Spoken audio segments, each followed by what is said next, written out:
Hello friends, कैसे हो। GK 2020 YouTube channel के करंट अफेयर वीडियो में आपका हार्दिक स्वागत है।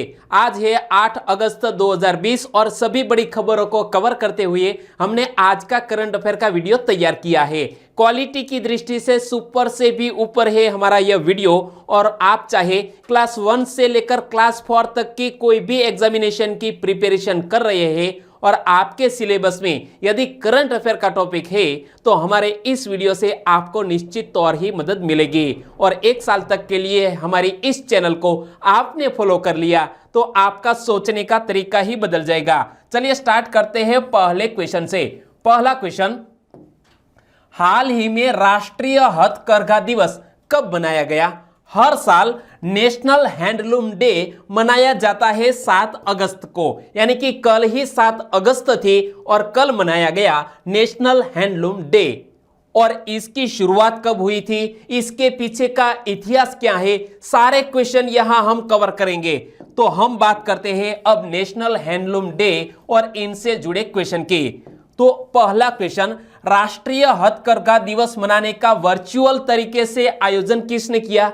तो यह दिवस कल ही मनाया गया हमारे कपड़ा मंत्रालय के द्वारा और वर्चुअल तरीके से आयोजित किया गया क्योंकि कोविड-19 के कारण बहुत से जो कार्यक्रम है वो वर्चुअल यानी कि वीडियो कॉन्फ्रेंसिंग के जरिए आयोजित होते हैं और यह आयोजित हुआ है कपड़ा मंत्रालय के द्वारा। तो हमारे वर्तमान समय में कपड़ा मंत्रालय की मंत्री कौन है, तो यहां आप इमेज में देख सकते हैं स्मृति ईरानी, जो हमारे मिनिस्ट्री ऑफ टेक्सटाइल की मिनिस्टर है। और बात करते हैं राष्ट्रीय हथकरघा दिवस और जब मनाया गया है 7 अगस्त को। तो हथकरघा दिवस मनाने के लिए 7 अगस्त का ही दिन क्यों चुना गया है, इसके पीछे का इतिहास क्या है। तो इसी दिन 1905 में, कब, 7 अगस्त 1905 के दिन स्वदेशी आंदोलन की शुरुआत हुई थी और आंदोलन का उद्देश्य घरेलू उत्पादों और उत्पादन इकाइयों को पुनर्जीवित करना था और इसीलिए हमने यह दिवस चुना है 7 अगस्त को। और एक क्वेश्चन कि पहला राष्ट्रीय हथकरघा दिवस कब मनाया गया था। 2015 में। कब, 2015 में पहली बार यह नेशनल हैंडलूम डे मनाया गया। कहां मनाया गया, किसके द्वारा इसका उद्घाटन हुआ, तो हमारे प्रधानमंत्री श्री नरेंद्र भाई मोदी जी ने 7 अगस्त 2015 को चेन्नई में आयोजित प्रमुख समारोह में मुख्य अतिथि के रूप में वहां मौजूद थे और उन्होंने यह पहला राष्ट्रीय हथकरघा दिवस मनाया। और कपड़ा मंत्री स्मृति ईरानी ने सोशल मीडिया पर किस अभियान की शुरुआत की, तो उन्होंने आई वियर हैंडलूम, यानी कि मैं हथकरघा के वस्त्र पहनती हूं या पहनता हूं, इसी तरह का एक सोशल मीडिया पर अभियान भी चलाया है हमारी स्मृति ईरानी ने, जो हमारे वर्तमान में कपड़ा मंत्रालय की मंत्री है। तो दोस्तों, इसी तरह हर क्वेश्चन से जुड़े इंपॉर्टेंट फैक्ट में आपके सामने रखूंगा। हमारा यह तरीका आपको अच्छा लगता है तो हमारी चैनल को सब्सक्राइब भी कर लीजिए और जो बाजू में बेल आइकन की निशानी है उस पर प्रेस कर दीजिए क्योंकि आने वाले हर एक वीडियो की अपडेट आपको मिलती रहे। दूसरा क्वेश्चन, भारतीय रेलवे ने निम्न में से किस 2 स्टेशनों के बीच पहली किसान रेल शुरू की है। जब भारत देश किसानों से बना हुआ है, यानी कि बहुत से लोग हैं जो हमारे कृषि व्यवसाय से जुड़े हुए हैं और इसीलिए हम भारत देश को विलेज का कंट्री भी कह सकते हैं। तो यहां पहली किसान रेल की शुरुआत की गई है। तो किन 2 स्टेशनों को जोड़ने वाली है, हमारे भारतीय रेल मंत्रालय ने हाल ही में देवलाली और दानपुर, इन दोनों स्टेशनों को जोड़ने वाली भारत की पहली किसान रेल की शुरुआत की। यानी कि इस क्वेश्चन का सही आंसर है देवलाली से दानापुर। और यह दोनों स्टेशन किस राज्य में स्थित है वो भी एक क्वेश्चन बन सकता है। तो याद रखो, देश की पहली किसान रेल महाराष्ट्र के देवलाली से बिहार के दानापुर रेलवे स्टेशन के लिए रवाना हुई, कल ही रवाना हुई। और किसान रेल क्या करेगी, फल और सब्जियों की ढुलाई करेगी। तो हमारे भारत देश के किसानों की कुछ ऐसी फसल है, ऐसे फल है जो जल्द ही बिगड़ जाते हैं। तो यह जब उचित व्यक्ति पर जब समय पर पहुंच जाएगा तो यहां किसानों की आय 2 गुनी करने में यह जो किसान रेल है वो काफी मददगार साबित हो सकती है। तो देखो, केंद्रीय बजट 2020-21 में वित्त मंत्री निर्मला सीतारमण जी ने जल्द खराब होने वाले उत्पादों जिसमें दूध, मांस और मछली शामिल है उनके लिए निर्बाध नेशनल कोल्ड सप्लाई चेन बनाने की घोषणा की थी। तो इसी के तर्ज पर हाल ही में किसान रेल की शुरुआत की गई है। और केंद्रीय कृषि एवं किसान कल्याण मंत्री कौन है? तो यहां आप देख सकते हैं वो है हमारे श्री नरेंद्र सिंह तोमर और दूसरे हमारे एक मंत्रालय के मंत्री पीयूष गोयल। तो इन दोनों ने हाल ही में वीडियो कॉन्फ्रेंसिंग के माध्यम से इस किसान रेल को हरी झंडी दिखाकर रवाना किया। तो इन दोनों व्यक्ति किस मंत्रालय से जुड़े हुए हैं वो भी हमारे लिए बहुत ही खास बात है। तो देखो, केंद्रीय कृषि एवं किसान कल्याण मंत्री और साथ साथ ग्रामीण विकास एवं पंचायती राज मंत्री भी है श्री नरेंद्र सिंह तोमर और उनके साथ केंद्रीय रेल मंत्री साथ साथ वाणिज्य एवं उद्योग मंत्री है श्री पीयूष गोयल। उनके द्वारा वीडियो कॉन्फ्रेंसिंग के माध्यम से इस ट्रेन को हरी झंडी दिखाई गई है। तो इन दोनों मंत्रालय के मंत्री के नाम भी आपको याद रह गए। लेकिन बात करते हैं किसान रेल की। तो यह ट्रेन जल्द खराब होने वाले उत्पादों की निर्बाध आपूर्ति श्रृंखला प्रदान करेगी। फायदा क्या होगा किसानों को? तो यह ट्रेन 2022 तक किसानों की आय को 2 गुना करने के लक्ष्य को साकार करने की दिशा में एक अहम कदम है, क्योंकि हमारे बहुत से किसान ऐसे हैं वो मंडियों तक अपनी जो फसल है वो जब पहुंचाते हैं तब तक खराब हो जाती है। तो यहाँ किसान रेल के माध्यम से वो अपनी जो फसल है उनकी जल्द ही बिक्री कर सकेंगे।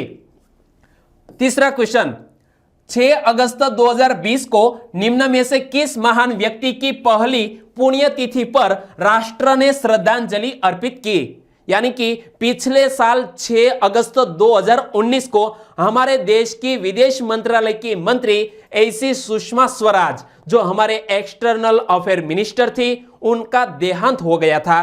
तो इस साल 6 अगस्त 2020 को इस हमारे महान महिला सुषमा स्वराज की पहली पुण्यतिथि मनाई गई और इस अवसर पर हमारे प्रधानमंत्री ने भावभीनी श्रद्धांजलि भी अर्पित की। और आपको शायद याद है कि सुषमा स्वराज ने पिछले साल 5 अगस्त 2019 को जब धारा 370 हटा लिया गया तब उन्होंने लास्ट ट्वीट करके हमारे अमित शाह और प्रधानमंत्री को शुभकामनाएं दी थी और दूसरे दिन ही उनका निधन हो गया था। याद आया? बहुत ही बढ़िया। तो यहां हम बात करते हैं सुषमा स्वराज की। तो इनसे जुड़े 3 मोस्ट इंपोर्टेंट क्वेश्चन बन सकते हैं, लेकिन तीनों क्वेश्चन का एक ही आंसर है सुषमा स्वराज। लेकिन यह क्वेश्चन कौन से है? तो याद रखो, वर्ष 2014 में भारत की पहली महिला विदेश मंत्री होने का सौभाग्य किसको प्राप्त हुआ? सुषमा स्वराज को। दिल्ली की मुख्यमंत्री के पद पर पहुंचने वाली पहली महिला मुख्यमंत्री कौन थी? सुषमा स्वराज। जून 2015 में 16वां विश्व संस्कृत सम्मेलन बैंकॉक में हुआ, जिसकी मुख्य अतिथि कौन थी? सुषमा स्वराज। तो यह तीनों जो क्वेश्चन है, यहां 3 फैक्ट इसी तरह मैंने रखे हैं जो आपको अब अच्छी तरह याद रह गए होंगे। और बात करते हैं सुषमा स्वराज की। तो सुषमा स्वराज वर्ष 2009 में भारत की भारतीय जनता पार्टी द्वारा संसद में विपक्ष की नेता चुनी गई थी।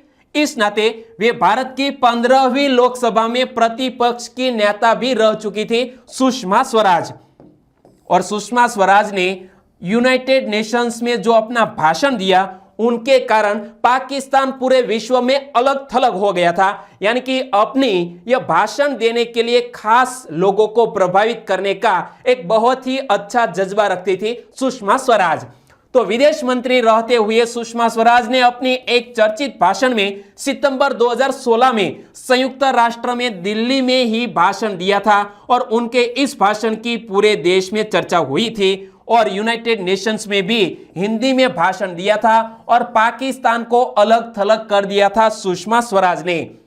चौथा क्वेश्चन, स्मार्ट इंडिया हैकाथॉन 2020 में प्रथम पुरस्कार किसने जीता? तो स्मार्ट इंडिया हैकाथॉन 2020 का आयोजन और इसका उद्घाटन किया था हमारे प्रधानमंत्री श्री ने और इसका पहला पुरस्कार जीत लिया है। किसने जीता है? DIIT पुणे ने। यानी कि इस क्वेश्चन का सही आंसर है स्मार्ट इंडिया हैकाथॉन 2020 इसका पहला पुरस्कार जीत लिया है। DIAT पुणे ने 1 लाख रुपए की नकद राशि का पुरस्कार जीता है। लेकिन DIAT का पूरा नाम क्या होता है? Defence institute of advance technology, और यह स्थित है पुणे में, और यह DRDO के अंडर में कार्य एवं संशोधन करने वाली एक इकाई है। तो स्मार्ट इंडिया हैकाथॉन 2020 का आयोजन किसने किया था? हमारे मानव संसाधन विकास मंत्रालय और अखिल भारतीय तकनीकी शिक्षा परिषद दोनों ने मिलकर यह स्मार्ट इंडिया हैकाथॉन 2020 का आयोजन किया। किसने मिलकर? तो हमारे MHRD गवर्नमेंट ऑफ इंडिया और AICTE यानी कि all India council for technical education दोनों ने संयुक्त रूप से इस इवेंट का आयोजन किया, जिसमें DIAT पुणे पहले स्थान पर रहा है। तो इनसे जुड़ा हुआ एक और क्वेश्चन कि 1 से 3 अगस्त 2020 के दौरान स्मार्ट इंडिया हैकाथॉन 2020 का आयोजन कहां किया गया? Noida institute of engineering and technology Uttar Pradesh में। जो इस इंस्टीट्यूट को आप देख सकते हैं, यहां पर यह 2020 के इस स्मार्ट इंडिया हैकाथॉन का आयोजन किया गया, और इसमें पहला पुरस्कार जीत लिया है defence institute of advance technology. तो ये क्या है? रक्षा अनुसंधान और विकास विभाग यानी कि DRDO के तहत एक स्वायत्त संगठन जिसका नाम है defence institute of advance technology, जो कहां पर स्थित है? पुणे ने स्मार्ट इंडिया हैकाथॉन 2020 में यह प्रथम पुरस्कार जीत लिया है। ओके दोस्तों, 5वां क्वेश्चन, हाल ही में रिजर्व बैंक ऑफ इंडिया की मौद्रिक नीति समिति ने रेपो दर कितने प्रतिशत बनाए रखने का सर्वसम्मति से फैसला किया है? रिजर्व बैंक की मौद्रिक नीति समिति ने रेपो दर हाल ही में 4% बनाए रखने का सर्वसम्मति से फैसला किया, यानी कि इस क्वेश्चन का सही आंसर है 4%। लेकिन जो रेपो रेट है, रिवर्स रेपो रेट और रेपो रेट, जो हमारे इकोनॉमी से जुड़े बहुत ही मोस्ट इंपोर्टेंट 2 वर्ड्स, तो यहां हम बात करते हैं रेपो रेट। रेपो रेट क्या है? तो जब हमें पैसे की जरूरत हो और अपना बैंक अकाउंट खाली हो तो हम बैंक से कर्ज लेते हैं और इसके बदले में हम बैंक को ब्याज चुकाते हैं। तो इसी तरह बैंक भी रिजर्व बैंक ऑफ इंडिया से कर्ज लेती है और उसके बदले में RBI को वो ब्याज देती है। इसे बोलते हैं रेपो रेट। तो देखो, इसी तरह बैंक को भी अपनी जरूरत या रोजमर्रा के कामकाज के लिए काफी रकम की जरूरत पड़ती है और इसके लिए बैंक भारतीय रिजर्व बैंक से कर्ज लेती है और बैंक इस लोन पर रिजर्व बैंक को जिस दर पर ब्याज चुकाते हैं उससे बोलते हैं रेपो रेट। क्लियर दोस्तों? Very good. और बात करते हैं RBI की। तो RBI की स्थापना 1 अप्रैल 1935 को भारतीय रिजर्व बैंक अधिनियम 1934 के प्रावधानों के तहत की गई थी। और RBI के वर्तमान गवर्नर कौन है? शक्तिकांत दास, जो हमारे RBI के 25वें गवर्नर है। और RBI का मुख्यालय कहां पर स्थित है? मुख्यालय स्थित है मुंबई में। अगला क्वेश्चन, डिंडीगुल जिले के वेदांत सथुर में फूड पार्क स्थापित करने की घोषणा किसने की? तो यहां आप देख सकते हैं बहुत ही खूबसूरत यह लोकेशन, और यहां पर एक गांव है जिसका नाम है वेदांत सथुर, और किस जिले में स्थित है? डिंडीगुल जिले में। तो यहां पर एक फूड पार्क स्थापित करने की घोषणा किसने की है? दोस्तों, यदि आपको आइडिया है कि डिंडीगुल जिला किस राज्य में है तो आपको आंसर पता चल जाएगा। डिंडीगुल जिला तमिलनाडु में स्थित है और तमिलनाडु के चीफ मिनिस्टर कौन है? E.K. पलानीसामी, यानी कि E.K. पलानीसामी ने हाल ही में डिंडीगुल जिले के वेदांत सथुर में फूड पार्क स्थापित करने की घोषणा की, यानी कि इस क्वेश्चन का सही आंसर है इडप्पाडी के पलानीसामी। डिंडीगुल शहर पिलानी पहाड़ियों और सुरुमलाई पहाड़ियों के बीच स्थित है। यहाँ आप देख सकते हैं इन खूबसूरत पहाड़ियों को, और कृषि योग्य उपजाऊ भूमि का यह क्षेत्र है। और पहाड़ी के ऊपर स्थित रॉक फोर्ट डिंडीगुल का सबसे प्रसिद्ध ऐतिहासिक चिन्ह है। तो यहाँ आप देख सकते हैं रॉक फोर्ट, जो डिंडीगुल का एक प्रसिद्ध ऐतिहासिक स्थल और एक पर्यटन स्थल भी है। और जब बात करते हैं फूड पार्क को स्थापित करने की, तो इनसे जुड़े हुए 2 क्वेश्चन और बन सकते हैं कि हमारे खाद्य प्रसंस्करण उद्योग मंत्रालय द्वारा मेगा फूड पार्क योजना की शुरुआत कब की गई थी? वर्ष 2008 में। तो हमारे वर्तमान केंद्रीय खाद्य प्रसंस्करण उद्योग की मंत्री कौन है? हरसिमरत कौर बादल, जो हमारे वर्तमान केंद्रीय खाद्य प्रसंस्करण उद्योग मंत्रालय की मंत्री है। 7वां क्वेश्चन, हाल ही में सुर्खियों में रही वाइटिला 11 और पोकल्ली किस फसल की किस्म के नाम है? वाइटिला 11 और पोकल्ली जो सुर्खियों में रही है वो चावल की किस्म के नाम है, यानी कि इस क्वेश्चन का सही आंसर है चावल। तो यहां हम पहले तो बात करते हैं दो क्वेश्चन की कि चावल की कौन सी किस्म खारे जल के प्रतिरोध के लिए जानी जाती है? पोकल्ली। और पोकल्ली की पैदावार केरल के किस तटीय जिलों में की जाती है? तो अलाप्पुझा, एर्नाकुलम एवं त्रिशूर जिले में यह पोकल्ली है वो काफी अधिक पैदाइश दे सकती है और इसीलिए यहां इसकी बुआई की जाती है। और पोकल्ली एक चावल की किस्म है और यहां सुर्खियों में क्यों आई? इसकी वजह है पश्चिम बंगाल में आया अम्फान तूफान, और अम्फान तूफान के कारण यहां जो खेत है वो खारे पानी के जल से भर गए और इसी के कारण यहां कुछ ऐसी फसल की बुआई की जा सके ताकि अधिक हमें चावल मिल सके। तो देखो, पश्चिम बंगाल में अम्फान चक्रवात आने के कारण सुंदरवन क्षेत्र में धान के खेतों में समुद्री जल यानी कि खारा जल भराव की समस्या उत्पन्न हो गई थी। तो पश्चिम बंगाल के दक्षिण 24 परगना जिले के किसान केरल की पोकल्ली किस्म की रोपाई कर रहे हैं, जो यहां आप इमेज में देख सकते हैं, और इसीलिए सुर्खियों में आई यह चावल की पोकल्ली किस्म। और इसी के साथ साथ वाइटिला 11 किस्म की बात करें तो वाइटिला 11 किस्म को किसने विकसित किया है? केरल कृषि विश्वविद्यालय के वाइटिला में स्थित फील्ड स्टेशन ने इस वाइटिला 11 को विकसित किया, जो भी एक चावल की किस्म है। और वाइटिला 11 किस्म की पैदावार लगभग 5 टन प्रति हेक्टर है और इस फसल की अवधि लगभग 110 दिन है, यानी कि 110 दिन में यह वाइटिला 11 रेडी हो जाती है। 8वां क्वेश्चन, टिकटॉक $500 मिलियन की लागत से किस देश में अपना पहला यूरोपियन डेटा सेंटर शुरू करने की योजना बना रहा है? एक तरफ जब अमेरिका और हमारे भारत देश ने टिकटॉक पर पाबंदी लगा दी है, तो दूसरी तरफ हाल ही में आयरलैंड देश में $500 मिलियन की लागत से यूरोपियन कंट्री में यूरोपियन डेटा सेंटर बनाने की बात कर रहे हैं, यानी कि इस क्वेश्चन का सही आंसर है आयरलैंड। तो देखो, टिकटॉक एक लघु वीडियो साझाकरण ऐप है और आयरलैंड में स्थापित किए जा रहे इस डेटा सेंटर में यूरोपीय उपयोगकर्ताओं द्वारा उत्पन्न किए जा रहे डेटा जैसे लघु वीडियो और संदेश आदि को संग्रहित किया जाएगा इस डेटा सेंटर में, और इसीलिए आयरलैंड में यह स्थापित किया जाएगा।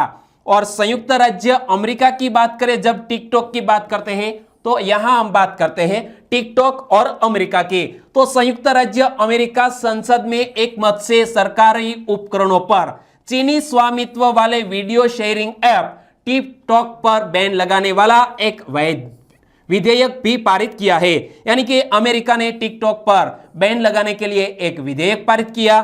तो पिछले महीने ही भारत ने कुल 59 ऐसी जो चाइनीज मोबाइल एप्लीकेशन है और उस पर बैन लगा दिया, उनमें से एक है यह टिकटॉक। तो देखो, भारत द्वारा टिकटॉक समेत कुल 59 ऐप्स पर प्रतिबंध लगाने की घोषणा की गई थी पिछले मंथ, और इसके बाद ऐसी 47 मोबाइल एप्लीकेशन जो चाइनीज थी उन पर भी बैन लगा दिया है। और भारत टिकटॉक का सबसे बड़ा बाजार था, टिकटॉक का सबसे बड़ा बाजार था भारत में, और उन पर आ गया है अब बैन। और बात करते हैं आयरलैंड देश की, तो इनसे जुड़ा हुआ एक क्वेश्चन कुछ मंथ पहले सुर्खियों में था कि हाल ही में किस देश के प्रधानमंत्री लियो वराडकर ने इस्तीफा दे दिया है। लियो वराडकर आयरलैंड देश के प्रधानमंत्री थे, उन्होंने अपना पद पर इस्तीफा दे दिया है और इसी बात को लेकर भी आयरलैंड सुर्खियों में था। तो यहां आप देख सकते हैं, एक है यह यूरोपियन कंट्री आयरलैंड जिसकी कैपिटल का नाम है डबलिन, और आयरलैंड के राष्ट्रपति कौन है? Michael D Hingis. और आयरलैंड की करेंसी क्या है? यूरोपियन कंट्री है और इसकी करेंसी है यूरो। 9वां क्वेश्चन, केंद्र सरकार ने शेष राज्यों केंद्र शासित प्रदेशों को कब तक one nation one ration card योजना के तहत एकीकृत करने का लक्ष्य रखा है? तो हमारी केंद्र सरकार ने one nation one ration card योजना के तहत सभी राज्यों को एकीकृत करने का लक्ष्य रखा है मार्च 2021 में। यानी कि इस क्वेश्चन का सही आंसर है मार्च 2021। और हाल ही में one nation one ration card योजना सुर्खियों में क्यों आई? क्योंकि हाल ही में मणिपुर, नागालैंड, उत्तराखंड राज्यों एवं जम्मू एवं कश्मीर केंद्र शासित प्रदेश को one nation one ration card योजना में शामिल किया गया और इसीलिए यह योजना सुर्खियों में आई। तो इनसे जुड़े हुए और भी क्वेश्चन बन सकते हैं कि इस योजना में अब तक कुल कितने राज्यों एवं केंद्र शासित प्रदेशों को जोड़ा जा चुका है? तो अब तक 24 ऐसे राज्यों एवं केंद्र शासित प्रदेश है जिसने one nation one ration card योजना के तहत जोड़ा गया है। और इस योजना को किस सुविधा के तहत शुरू किया गया था? राशन कार्डों की अंतरराज्यीय पोर्टेबिलिटी, इसी योजना के तहत इस राज्यों की इस सुविधा को जोड़ा गया था। और one nation one ration card योजना से क्या लाभ होगा, यह हमारे लिए मोस्ट इंपोर्टेंट बात है।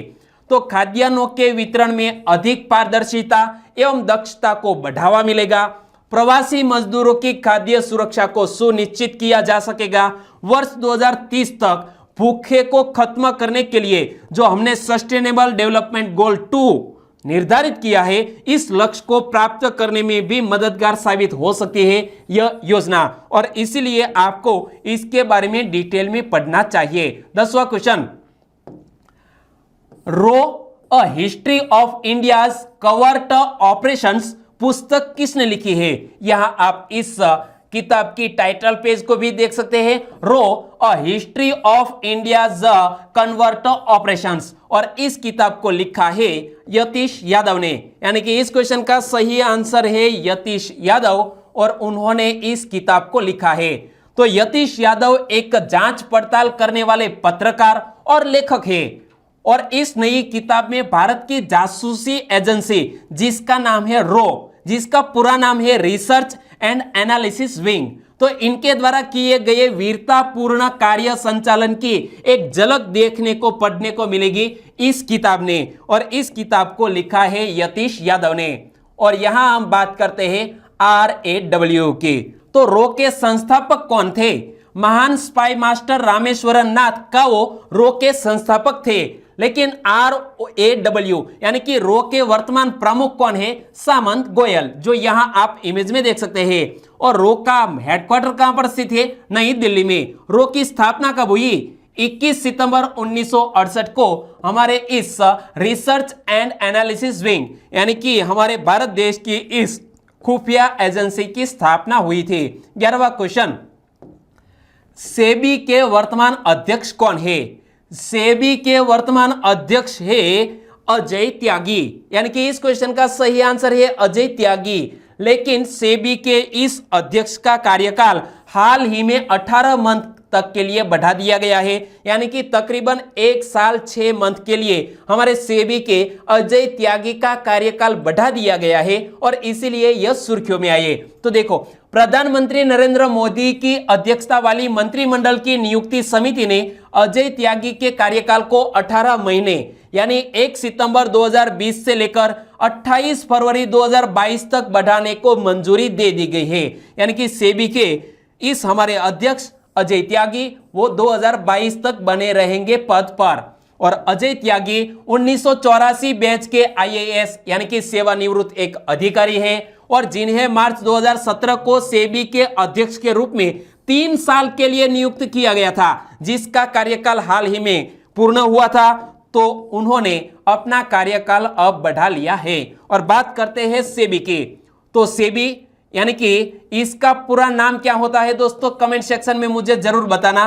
सेबी भारतीय प्रतिभूति और विनियमन बोर्ड हिंदी में कहे तो। और सेबी की स्थापना 12 अप्रैल 1992 को हुई। सेबी का हेडक्वार्टर महाराष्ट्र के मुंबई में स्थित है और सेबी के 4 क्षेत्रीय कार्यालय है।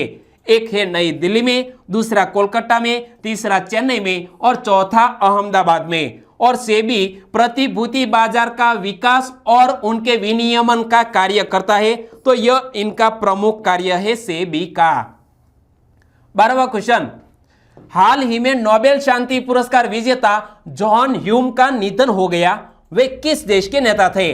नोबेल शांति पुरस्कार के विजेता रह चुके जॉन ह्यूम का जो निधन हो गया है वो आयरलैंड देश के एक महान अच्छे व्यक्ति थे, नेता थे। यानी कि इस क्वेश्चन का भी सही आंसर है आयरलैंड। और आयरलैंड के बारे में मैंने आपको कुछ क्वेश्चन पहले ही बताया ना। Okay, well done. तो नोबेल पुरस्कार विजेता जॉन ह्यूम उत्तरी आयरलैंड के राजनेता जो सोशल डेमोक्रेटिक और लेबर पार्टी के नेता थे। और जॉन ह्यूम का 3 अगस्त 2020 को 83 वर्ष की आयु में निधन हो गया है, जो एक नोबेल पारितोषिक विजेता थे। और इसीलिए इस महान व्यक्ति के बारे में हमें पता होना चाहिए कि नोबेल पुरस्कार इस व्यक्ति को क्यों मिला था। तो 1998 के कैथोलिक्स और प्रोटेस्टेंट के बीच उत्तरी आयरलैंड में शांति समझौते के बाद ह्यूम को नोबेल शांति पुरस्कार से सम्मानित किया था। यानी कि इन दो संप्रदायों के बीच शांति स्थापित करने में ह्यूम ने बहुत ही अहम किरदार निभाया था। 13वां क्वेश्चन, हाल ही में भारत ने भारत संयुक्त राष्ट्र विकास समझौते साझेदारी निधि में कितने डॉलर की राशि दी है? इसको आप इंग्लिश में पढ़िए। India United Nations development partnership fund में हाल ही में भारत देश ने 15.5 मिलियन यूएस डॉलर राशि देने की घोषणा की है। यानी कि इस क्वेश्चन का सही आंसर है option C, 15.5 million US dollar. तो 15.5 मिलियन अमेरिकी डॉलर का चेक संयुक्त राष्ट्र में भारत के स्थायी प्रतिनिधि एस तिरुमूर्ति द्वारा United Nations office of south south cooperation के निदेशक जॉर्ज चेडिएक को सौंपा है। और यहां आप देख सकते हैं हमारे भारत के प्रतिनिधि टी.एस. तिरुमूर्ति, और उन्होंने हाल ही में यह चेक सौंपा है। और यहां हम बात करते हैं India United Nations development partnership fund की। तो वर्ष 2030 तक सतत विकास लक्ष्य की प्राप्ति की दिशा में विकासशील देशों का समर्थन करने के लिए बहुपक्षवाद और साझा समृद्धि को बढ़ावा देने के लिए 2017 में भारत संयुक्त राष्ट्र विकास साझेदारी कोष का गठन किया गया था। और इसमें भारत का एक लक्ष्य है कि 2030 तक, जिसका हमारा सस्टेनेबल डेवलपमेंट गोल 2 में जीरो हंगर का जो लक्ष्य रखा गया है, इसमें हम योगदान दे सकते हैं इसके जरिए। और अब बात करते हैं पिछले वीडियो की। तो पिछले वीडियो में मैंने आपसे क्वेश्चन पूछना चाहा था, लेकिन गलती से मुझसे यह क्वेश्चन छूट गया था, और इसलिए यह क्वेश्चन मैं आपसे फिर से बताना चाहूंगा। हाल ही में सुर्खियों में रहे शब्द ढोल के संदर्भ में कौन सा विकल्प सही है, यह क्वेश्चन मैं पूछना चाहता था। और यह जो ढोल है वो एक मांसाहारी जीव है, और यह क्वेश्चन के बारे में मैंने आपको डिटेल में बताया था। लेकिन हमारे जो विजय सावड़िया है, उन्होंने 6 अगस्त के जो क्वेश्चन थे उनके क्वेश्चन और आंसर लिखे हैं, और इनमें से यह तीसरा क्वेश्चन था कि ढोल एक मांसाहारी जीव है। और उन्होंने इसी तरह जो 13 क्वेश्चन थे उनके बारे में बहुत ही इंपॉर्टेंट फैक्ट थे वो बताए हैं। तो विजय सावड़िया, आपको बहुत बहुत धन्यवाद। और आज के वीडियो का क्वेश्चन ए रहा स्क्रीन पर, निम्न में से किसके सह आविष्कारक विलियम इंग्लिश का हाल ही में निधन हो गया? विलियम इंग्लिश जिसका हाल ही में निधन हो गया है, तो उन्होंने कंप्यूटर के किस पार्ट को खोजने में, यानी कि इसका रिसर्च करने में अहम योगदान दिया था? और दोस्तों, आंसर देना है नीचे कमेंट बॉक्स में, तो आंसर देना मत भूलिएगा। और वीडियो अच्छा लगा है, हेल्पफुल लगा है, तो आपके दोस्तों को फेसबुक, व्हाट्सएप और टेलीग्राम के जरिए इस वीडियो की लिंक शेयर करना मत भूलिएगा। आपकी तरफ से एक छोटे से रिस्पॉन्स की उम्मीद रखता हूं। कल फिर मिलेंगे नए करंट अफेयर वीडियो के साथ। तब तक के लिए टेक केयर एंड जय हिंद।